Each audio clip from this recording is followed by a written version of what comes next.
இன்னைக்கு ஹேமாஸ் கிச்சன் ஃபுட்ஸ்ல ஃபுல்லா கிளீனிங் வேலை தான் நடந்துட்டு இன்னைக்கு சனிக்கிழமை. இங்கே நான் வந்து காலையில் வந்த உடனே இட்லிக்கு உளுந்து ஊற வச்சிட்டேன். இது வந்து நான் காலையில் வந்தோடனே ஊற வச்சிருவேன்.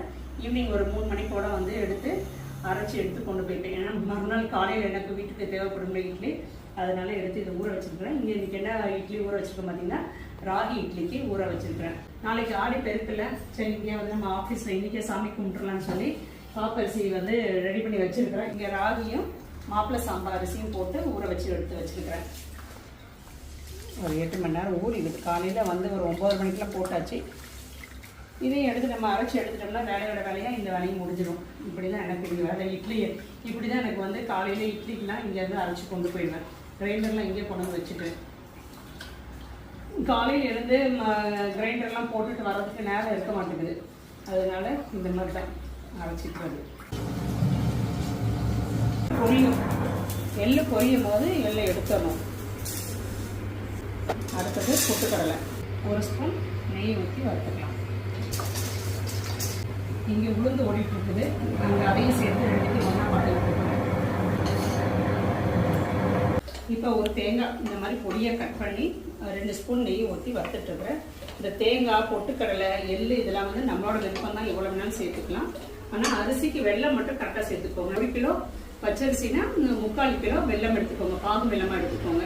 நான் வந்து இப்போ 2 கிலோ பச்சரிசி எடுத்துருக்கேன். அதுக்கு 1.5 கிலோ வெல்லம் வந்து எடுத்து வச்சிருக்கேன். இது வந்து நல்லா நம்ம பாயசத்துக்குலாம் வறுப்போம்ல, அது மாதிரி நல்லா ப்ரௌன் கலர் வர வரைக்கும் நல்லா வறுத்துக்கணும்.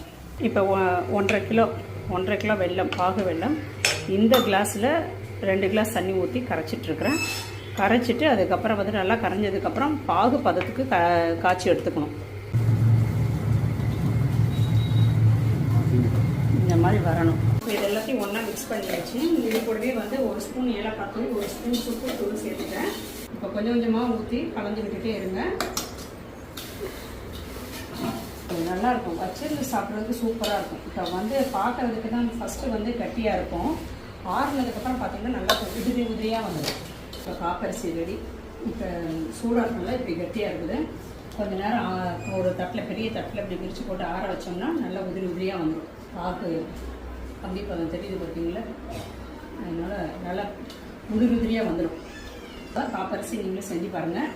தேங்க்யூ. இங்கே வந்து அரிசி அரைஞ்சிட்ருக்குது. ஆகஸ்ட் 15 வரைக்கும் வெஜ் நான்வெஜ் காம்போ போட்டிருக்கிறோம். வெஜ் காம்போவில் பார்த்தீங்கன்னா இத்தனை ப்ராடக்ட்டும் ப்ளஸ் இந்த 3 ஃப்ரீ. நான்வெஜ் காம்போவில் இத்தனை ப்ராடக்ட்டும் ப்ளஸ் இந்த 3 நம்ம ஃப்ரீயாக கொடுக்குறோம். இந்த காம்போ பேக் உங்களுக்கு வேணும்னா நீங்கள் வந்து நம்ம ஹேமாஸ் கிச்சன் ஃபுட்ஸ் வெப்சைட்லேயும் ஆர்டர் பண்ணிக்கலாம், இல்லைன்னா வாட்ஸ்அப்லேயும் ஆர்டர் பண்ணிக்கலாம். தேங்க்யூ.